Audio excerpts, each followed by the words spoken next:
Este é o Análise de Obras. E hoje nós iremos falar de Nada de Novo no Front, de 2022, de Edward Berger.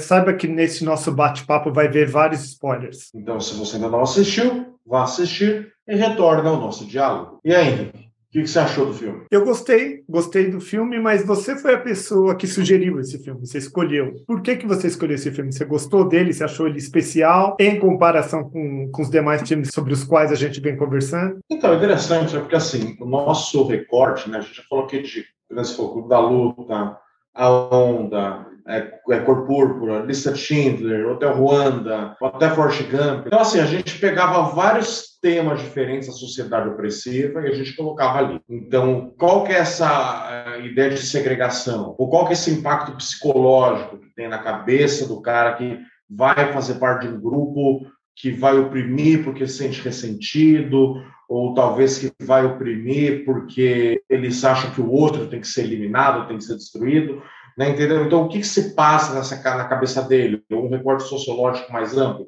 E aqui eu acho que a gente fala justamente, né, desse filme lançado esse ano, ele fala justamente desse soldado, né, que vai ser usado como massa de manobra, que vai ser usado para essa máquina de moer da guerra, né? Eu acho que esse filme ele faz isso com maestria, mostrar essa desumanização, né? O nosso personagem que começa como um garoto tão sorridente, né, tão alegre, brincalhão com os amigos, ele vai ficando apático, no final do filme ele é quase um zumbi. Ele obedece às ordens, assim, de modo automático, praticamente, né? Parece que nada mais abala ele. Ele simplesmente virou uma máquina de matar. É a sociedade opressiva, mas agora pensando em quem puxa o gatilho, né, para deixá-lo dessa maneira.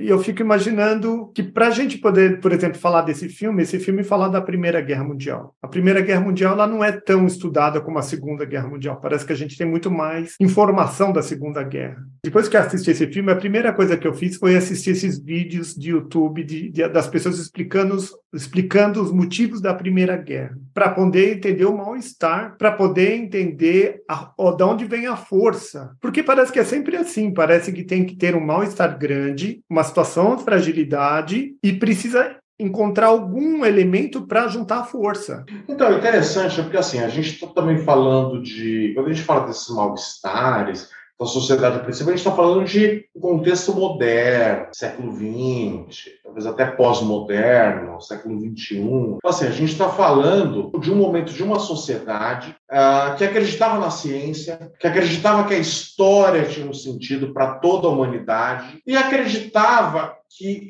poderia haver um projeto civilizatório que podia resolver todas as mazelas do mundo junto com uma certa hegemonia identitária, cultural, nacional. Então, eu vi muitas pessoas já falando, por exemplo, que a Primeira Guerra Mundial seria um fruto da crise dos imperialismos. Quando os imperialismos se expandiu, porque o século XIX é marcado por guerra atrás de guerra entre os países. Só que a Primeira Guerra Mundial seria justamente onde esse estopim, esse ápice, onde nunca houve uma guerra tão potente, tão forte entre esses países, né? Uma guerra tão cruel, com tanta tecnologia empregada. Então eu acho que assim, quando você falou parece que tem que ter uma união, uma força, é porque eu acho que tem a ver com uma ideologia que nasce na modernidade, que é uma ideia de que assim, a política é o campo de salvação da humanidade, junto com a ciência. E a gente pode fazer isso em um projeto que, com instituições como a escola, como, por exemplo, em certa medida, embora a relação da religião com a modernidade seja um pouco complicada, porque a modernidade questiona na ciência e não na religião, mas enfim, né, como uma instituição normativa, a religião, a ciência, a faculdade, como instituições que vão controlar o ser humano na sua vontade e vão uniformizá-lo. E assim a gente vai ter um progresso moral, um progresso tecnológico da humanidade. Então me parece que é esse projeto, quando a uniformização de projetos nacionais diferentes se encontram. É a guerra. Esse filme, o que acontece, nosso protagonista lá, essa história aí conta da experiência dele. Tem um narrador que vai vivendo várias experiências. E a primeira experiência é ele ir para a guerra Porque dentro da escola, dentro de uma instituição formal, ele foi motivado com essa ideia de vamos defender a pátria, vamos ser melhores, nosso país está muito forte, nós vamos lá guerrear, em 2, 3 meses a gente está de volta aqui para casa. Então era uma honra, era um dever, era uma alegria. Foi pintada uma cena muito bonita para ele. E foi pintado de dentro da escola. Você é professor. O que você acha disso? Porque o professor, na verdade, foi o grande motivador para que as pessoas fossem para a guerra. Eu diria assim, que o problema da escola é que a escola ela acontece entre 4 paredes. Eles não foram ao campo ver o que estava acontecendo de fato, para ver se eles queriam entrar na guerra. Foi uma idealização que o professor deles fez ali. A Alemanha está muito forte, vocês precisam ajudar, vocês são a geração de ferro da Alemanha, em 3 meses a gente vai estar marchando sobre Paris. Então vocês vão para lá, vocês vão derrotar eles. E aí, quando eles saem dos muros da escola, quando eles saem desse ambiente de gabinete, né? Alguns falam assim que os problemas da academia é que ela só faz pesquisa de gabinete. Você se tranca numa biblioteca e fica tendo referências abstratas sobre o que é o mundo. Só que você não vai ao mundo. Os empiristas criticam muito isso, né? Por exemplo, os racionalistas, ou as pessoas assim, de esquerda ficam idealizando o ser humano. Sabe, o cara que fica falando que a gente precisa de um mundo comunista e tal, mas ele nunca trabalhou na vida dele, ou ele nunca fez um negócio, né? Empreendeu um negócio. Abriu uma empresa, né? E passar por abriu uma empresa. Uhum. E depois fala que o Estado é maravilhoso e tal. Apesar que eu gosto do Estado, mas enfim. Mas o fato é, quando eles saem daqueles muros, eles veem a realidade, entendeu? Então eu acho que essa é a crítica à escola. A escola é um ambiente de blá blá blá, de idealização a favor do poder. Então ela parece que é um lugar de mais desinformação do que de fato construção de conhecimento. Que a construção do conhecimento vai se dar na prática, no campo, né? Quando ele entende qual que é a enrascada que ele foi se meter com os amigos dele, que é aquele momento que eles estão com o próprio capacete pegando aquela lama com fezes e vômito, e sangue, e rato e urina e jogando. E um olha para a cara do outro e fala, não foi isso que me falaram. Não foi isso que me falaram. Né? Aquele amigo dele que morre logo no começo da guerra, ele vira e fala, nossa, minha mãe me falou, cuidado com o que você come, né? Olha a preocupação da mãe dele. Ela achava que comida era uma coisa que tinha em abundância. Ele tinha que tomar cuidado para escolher o que ele ia comer. Quando ele tinha que comer do lado de rato, com a mão suja, o que aparecesse para não morrer de fome. Tá, me ajuda a raciocinar aqui, então, com respeito à escola, porque você é um professor, vive dentro da academia, né? Está fazendo o seu doutorado, quer dizer, bastante tempo de carteira, cadeira e de escutar professor. E se diz que a escola é um local de formação, então ela forma a pessoa. Se, ao mesmo tempo, a escola está descolada da realidade e forma a pessoa, o que ela está formando, na verdade? Então, isso é uma pergunta muito complexa, né? Porque, assim, é claro que eu acho que, assim, a escola, ela é um ambiente necessário. Porque a escola, ela vai, assim, nivelar o conhecimento para a gente poder ter uma comunicação. O que é a ética, o que é certo, o que é errado, o que é o Brasil, o que é o nosso país, né? Quais são os eventos históricos importantes que constituem nossa identidade. A escola é importante por isso. O que é ler, escrever, qual é a literatura que a gente tem que procurar, o que é a matemática, a lógica. Então, a escola é fundamental. Só que o problema é que a escola, ela é uma instituição de normativização. Ela é, ao mesmo tempo, uma instituição que pretende nivelar e obedece a um projeto que muitas vezes está distante da realidade. Sem dizer quando o professor não é bem preparado para isso. Aí a gente já sai um pouco do filme e vem para o mundo de hoje. Eu tenho minhas dúvidas se uma graduação de 4 anos forma uma pessoa competente para ir falar sobre história para jovem. O cara foi para a faculdade, ele estudou, em um semestre ele estudou Grécia, outro semestre ele estudou Egito, outro semestre ele estudou Segunda Guerra e tal, e aí ele pega e vai dar aula sobre a humanidade inteira, dos homens à caverna até hoje em dia. Quantos livros esse cara leu sobre cada assunto? Talvez nenhum, talvez um artigo, talvez ele só tenha anotação de aula, talvez ele tenha um esquema da apostila. Então, eu acho que as escolas, eu acho que a escola é interessante na medida que ela faz o aluno entender que ele é um protagonista naquilo, que ele tem que correr atrás do conhecimento. Porque colocar ela como uma fábrica de conhecimento, a gente forma indivíduos desinformados e pouco inteligentes, que acham que entender é ir bem numa prova. E acaba sendo muito verdadeiro isso daí, né? As pessoas estudam na véspera e quer passar na prova. E passam. E passa, e o curioso é que a pessoa não quer necessariamente entender. Quantas vezes eu fui para a prova, assim, eu não queria entender, eu queria tirar nota. O que eu preciso saber? De onde que veio o X? Eu estudei muito matemática, né? De onde que veio o X? Eu precisava entender superficialmente, eu precisava dar um jeito naquilo.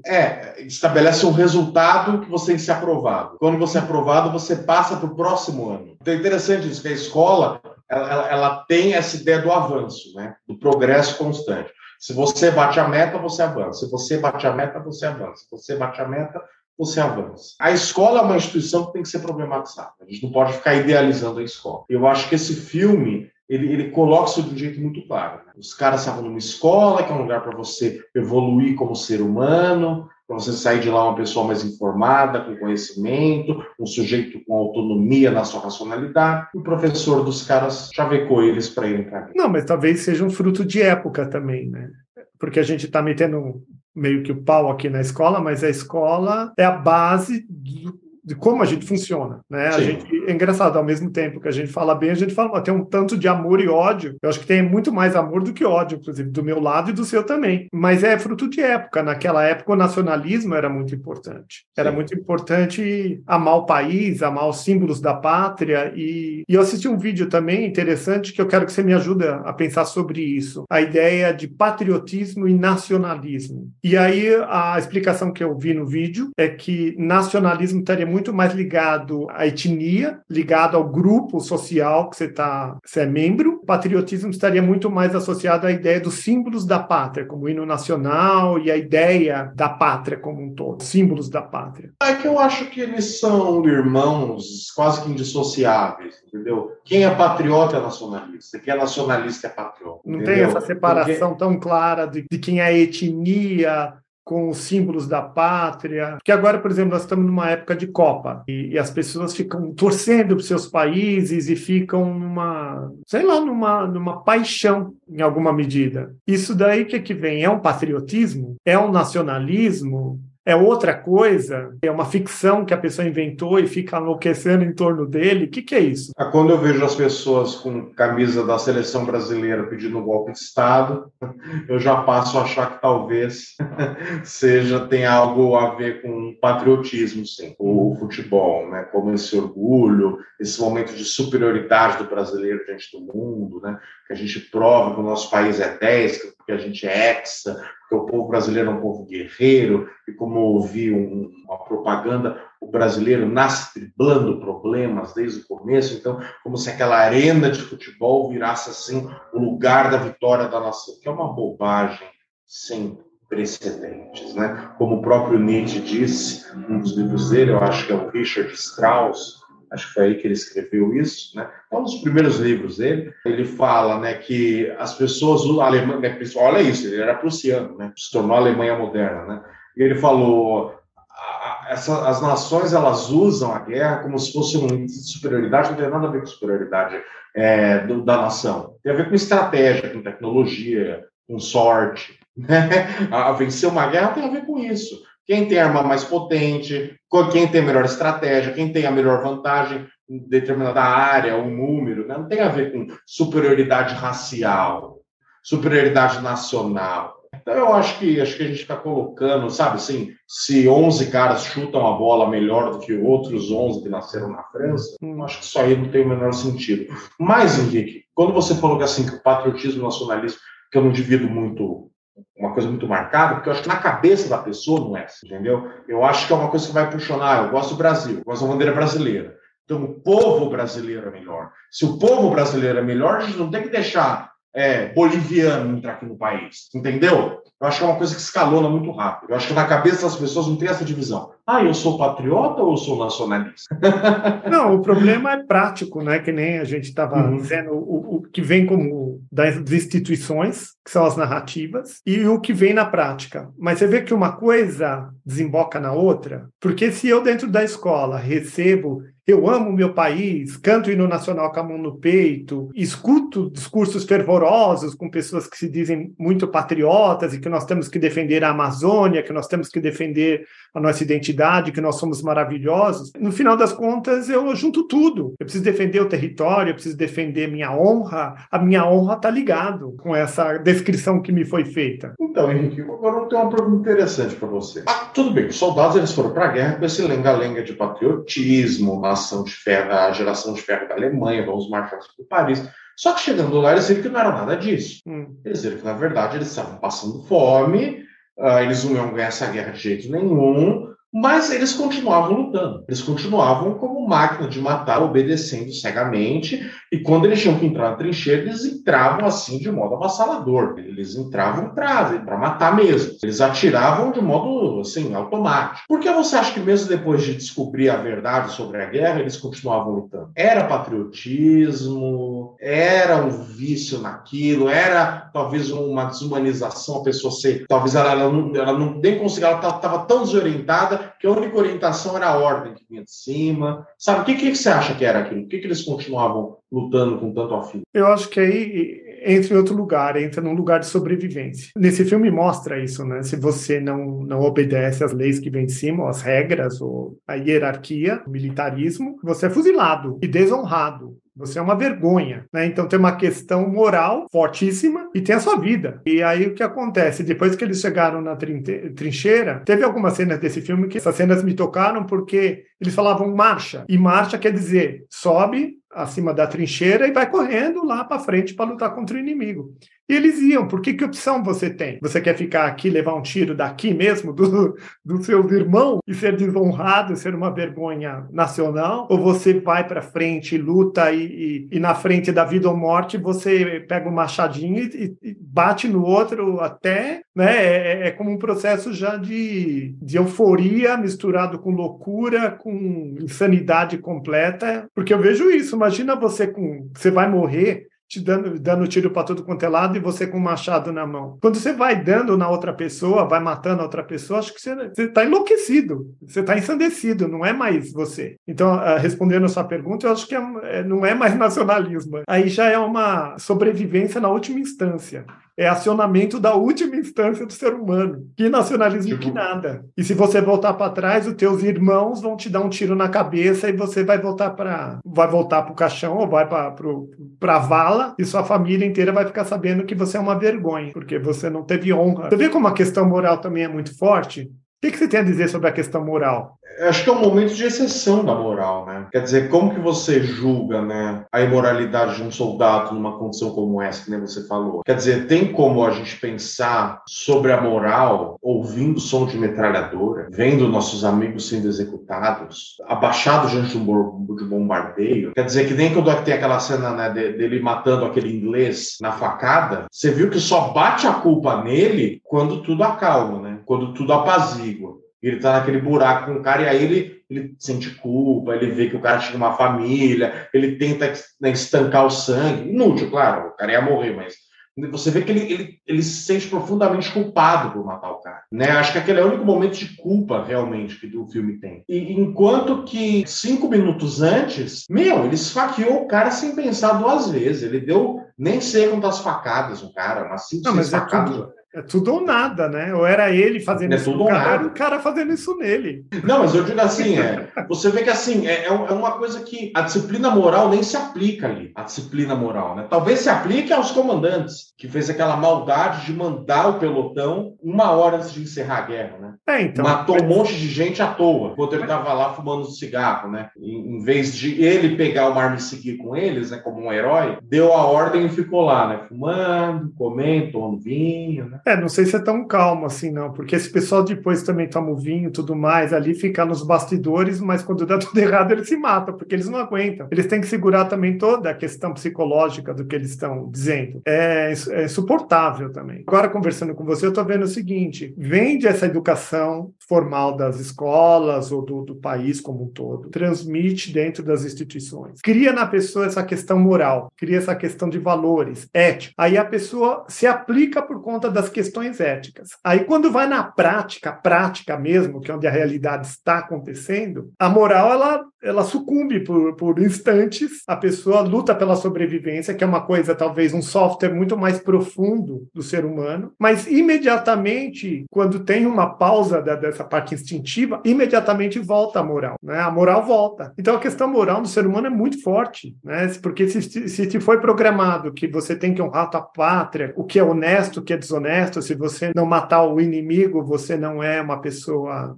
virtuosa, não é uma pessoa honesta, não está fazendo o que deveria, imediatamente você volta para isso, sabe? É que nem chaves. A primeira chave cai, entra na segunda, que é instintiva. Quando volta, já aciona novamente a moral. Eu acho que fica perambulando entre essas coisas aí. Mas a parte narrativa e moral, no final das contas, volta. Não, eu concordo plenamente com você, né? Mas é interessante, né, eles viverem nesse modo de, você falou de suspensão, de queda toda hora. Parece que eles se acostumam. Hora de marchar, cai. Hora de parar. Tanto que quando eles soam a trombeta, os dois lados estavam se matando, param. Você vê que é um processo assim de um automatismo assustador. Um estava atirando no outro há 5 segundos. Quando soa a trombeta e para a guerra, eles param. Porque a ordem. Porque eles estão matando o outro, torcendo e rezando cada segundo para que acabe a guerra. Porque quem já está lá faz tempo, tirando os paranoicos que querem mais e mais e mais guerra, porque a moral deles só vai ser realmente avalizada se ele destruir o inimigo e fazer picadinho do inimigo, tipo os comandantes e tudo mais. A grande maioria está rezando para que o negócio acabe, para ele poder voltar para a vida dele. Então, por que ele está fazendo tudo aquilo? É uma questão de sobrevivência também, né? Você quer morrer no tiro do inimigo ou quer morrer com uma bala dos teus colegas dizendo que você não é patriota, não é honesto e é uma vergonha para o país? O que você achou da cena de abertura? Do uniforme que é pego do morto, lavado, costurado e dado a um novo soldado que vai morrer, vão pegar o uniforme dele, vão lavar, vão costurar. Genial essa abertura. Eu acho que começa a mostrar também os tempos modernos, né? Os tempos modernos é tudo linha de produção, né? Você acabou de morrer, fazer outro uniforme é muito complicado. Pega do outro que já morreu ali, lava, costura e põe de volta no outro. É uma indústria da morte mesmo, né?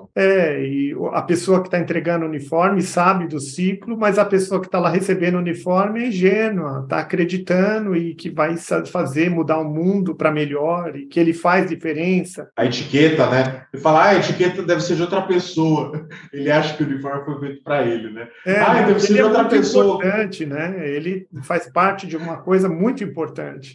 Um amigo dele fala, nossa, foi feito sob medida.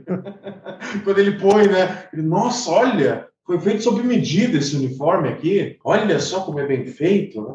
Mas será que muito da nossa sociedade não é assim? As pessoas acordam, vão trabalhar e o senso de propósito está muito calcado e que o que ela é, o que ela faz, o que a empresa, os tapinhos nas costas que você recebe, as notas positivas, é o que te propele. Se você soubesse da verdade mesmo, que você é uma... Que se você for demitido na segunda, na terça, vai ter uma pessoa fazendo a mesma coisa que você fazia antes. Que você está na linha de produção e que nem você tem mais 50 mil e que você não vale nada a não ser combustível para uma máquina trituradora, você não teria vontade de trabalhar, você morreria de depressão, você estaria com o olho roxo, assim, se você tivesse a consciência tão clara de todo o processo. Acho que a gente precisa viver meio iludido, né? Acho que a nossa sociedade vive meio iludida. Você acha que a epidemia de depressão nos dias de hoje é por essa percepção? Por uma percepção de que, tipo, a minha vida inteira eu vou ser uma bateria? Tipo do Matrix, que ele mostra, né? Fala, isso aqui que você é uma bateria que alimenta, sustenta. Não, o processo o que a gente está fazendo aqui, análise de obras, análise do ser humano, na própria psicologia, você vai vendo que ou você é uma bateria do sistema ou você tem que morar na caverna. E aí você também escolhe. O reconhecimento disso é um caminho meio depressivo e é um caminho de ficar meio bicho grilo. Eu vejo esse pessoal aí que dou comigo com meditação, o pessoal quer muito desconstruir. E a academia também, nas narrativas, nas explicações, tem um sentido de construir, só que fica num aspecto muito intelectual. Agora, quando você pega esse aspecto de desconstrução intelectual e tenta fazer prático, aí é um caminho de ou vira monge, ou morre de depressão, ou toma remédio faixa preta, ou sei lá o quê, vira alguma coisa assim. Porque imagina o rapaz lá que foi para a guerra, se ele soubesse de tudo isso antes, você acha que ele ia lá forjar a assinatura da mãe dele para entrar lá do pai. Essa é a pior parte, né? Ele forjou ainda, né?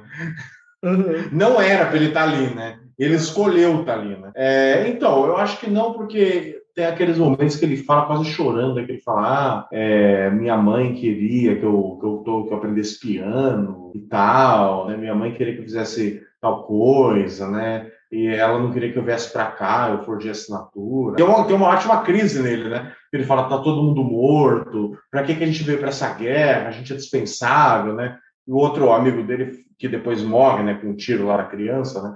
Ele fala, não, esquece isso, a gente está aqui, tal, não tem nada a ver, né?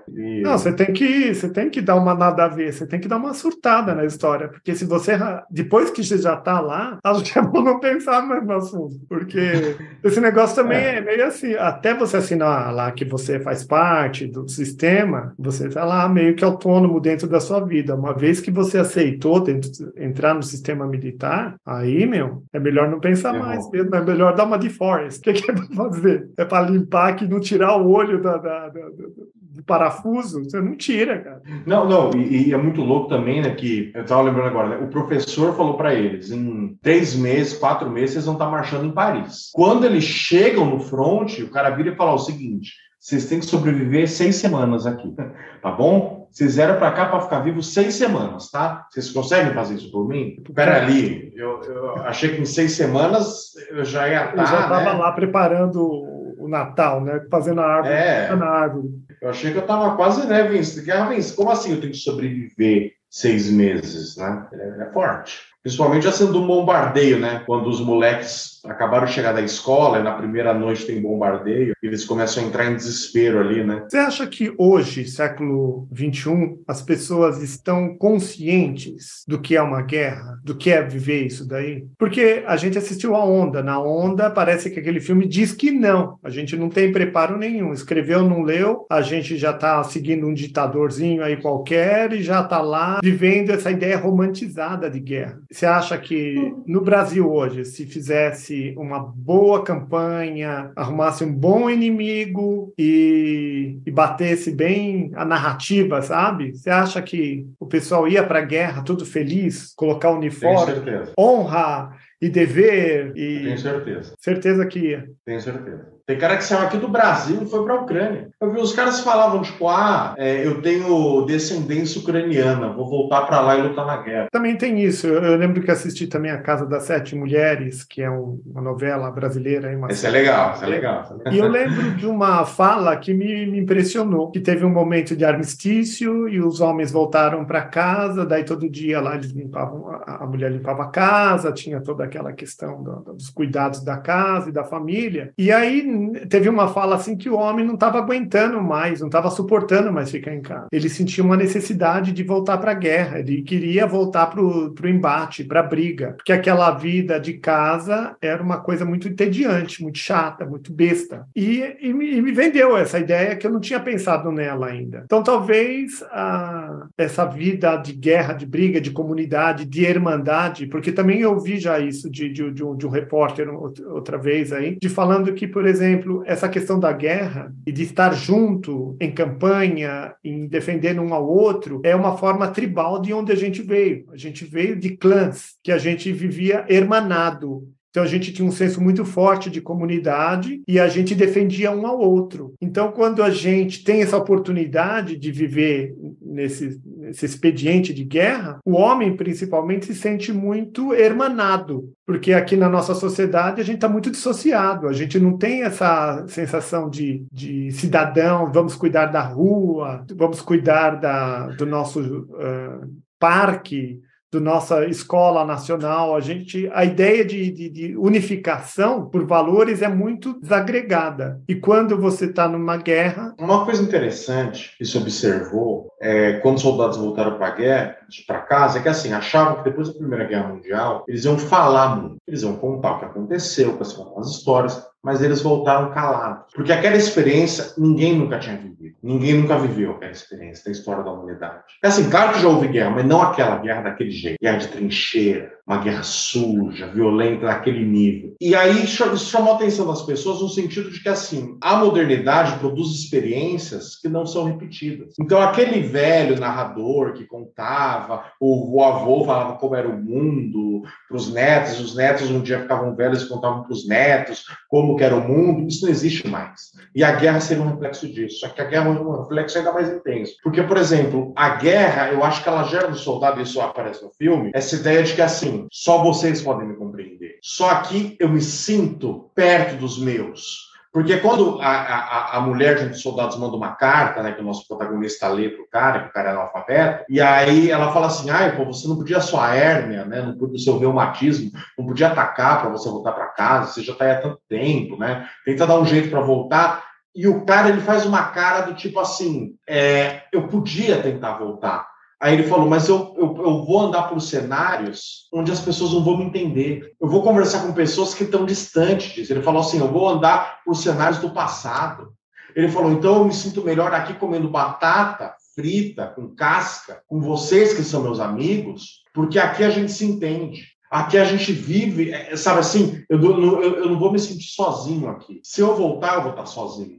Então, eu acho que isso é uma coisa, sabe assim, tanto que, por exemplo, tem muitos soldados que se reencontram, aquelas convenções de 10 anos, 20 anos, 30 anos da guerra, e eles se reencontram para contar histórias de guerra. E você pensa, isso é uma coisa muito louca, porque a guerra é horrível. O que eles vão contar? Que eles mataram, que eles viram pessoas queridas morrerem, que um perdeu uma perna, que o outro matou o cara na facada, e eles se encontram como uma irmandade, sabe, para ficarem juntos. Então, eu acho que é um senso de solidão, sabe? Talvez ele me entenda de um jeito que ninguém mais vai entender. Então, não adianta voltar, porque se eu explicar, ninguém vai entender o que vai acontecer. Tem um momento em que ele fala assim, as pessoas lá fora querem saber uma história de um embate corpo a corpo. Elas não têm noção que a gente viveu. Não, e você poder proteger e ser protegido por alguém te dá um senso muito de sobrevivência, de hermanação mesmo, né? De você ter um propósito muito, muito unido com o outro. Te dá muita força. Eu fico imaginando os clãs, né, na antiguidade, no tempo das cavernas, o quão era importante você confiar e se entregar para um propósito comum e uma defesa do que para nós é importante. Então, ali cria-se esse expediente, mas aqui na vida prática nossa, você se preocupa com a biblioteca do teu bairro, ou com o jardim do teu bairro, ou com a rua, com a lâmpada. Você se preocupa, mas é tão menor, é tão desagregado, é tão... O homem não moderno tem senso acabou... de pertencimento, né? Não pertence. Ele não pertence. No final das contas, isso daí é um processo, talvez, depressivo, de isolamento, e talvez até comece a dar explicação para esse cara que foi para a Ucrânia. Ele quer... Aquilo lá acaba sendo mais negócio. E a gente vê em vários filmes também isso acontecendo, né? O soldado americano vai lá, fica um tempo lá na guerra. Quando ele volta para os Estados Unidos, tudo limpo, tudo maravilhoso, ele não aguenta. Ele quer voltar na próxima... Leva, ele já quer ir de volta. Bom, Francisco, vamos para as notas? Vamos para as notas, querido. Qual que é a primeira nota? Enredo? O que você achou desse enredo aí? A segunda vez que eu revi, eu só achei que eles podiam ter trabalhado melhor como é que vira essa chave, sabe? Tipo, como que ele vira uma máquina de matar? Seria só o desespero, entendeu? Como funciona esse processo de desumanização? Que eu acho que o filme ele vai de 0 a 100 muito rápido. Ele chega, ele fica uma noite de bombardeio e na próxima cena ele já é um soldado perfeito. Cru. Não, já é um profissional.